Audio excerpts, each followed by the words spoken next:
চেতনায় বাংলাদেশ।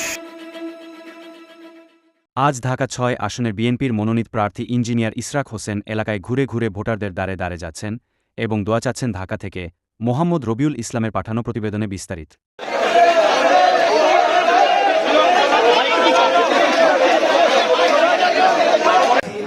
আচরণ বিধিমালা নানা নিয়ম কানুন মেনে কাজ করতে হচ্ছে, তাই এই গ্যাসের সমস্যাটা আরো দ্রুত শেষ করার জন্য আমি হয়তো আরো জোরালো পদক্ষেপ রাখতে পারি, হয়তো না রাখতে পারি, কিন্তু নির্বাচন পর্যন্ত যখন আমি একজন প্রার্থী আমাকে ওই নিয়ম কানুনগুলো মেনে চলতে হচ্ছে।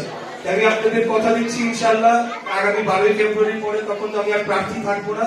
যাই হোক, কিন্তু আমি আপনাদের এই গ্যাসের সমস্যাটা সমাধান করার জন্য যে উদ্যোগটা নিয়েছি সেটা দ্রুততম সময়ে বাস্তবায়ন করার জন্য আমি জোরালো ভূমিকা রাখবো ইনশাআল্লাহ।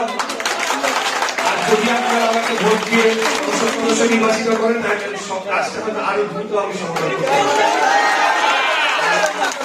আপনাদের এই যে রেড লাইনের যে একটা বিষয় বলা হলো, এটা তো অবশ্যই অত্যন্ত ঝুঁকিপূর্ণ, যেখানে ছোট ছোট বাচ্চারাই সেখানে ক্রস করতেছে। আমরা ছোট বাচ্চাকে জিনিসটাই একটা ঝুঁকিপূর্ণ অবস্থা রয়েছে, তাই এখানে একটা ফুটওভার ব্রিজ আমার মনে হয় 2-3টা পয়েন্ট আছে, 2-3টা রাস্তা আছে যেটা আমাদের রেল লাইনের সাথে সংযুক্ত। তো সেখানে আমরা যাতে ফুটওভার ব্রিজ করা যায় সেটার জন্য আমি আমার জায়গা থেকে অবশ্যই উদ্যোগ নেব।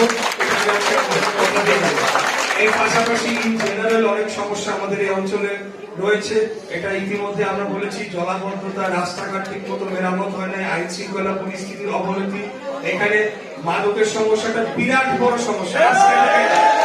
ছোটবেলা থেকে যেটা আসতেছি শুনে আসতেছে, পাড়া বস্তিতে আমার এখনো মনে আছে, বস্তি বলতে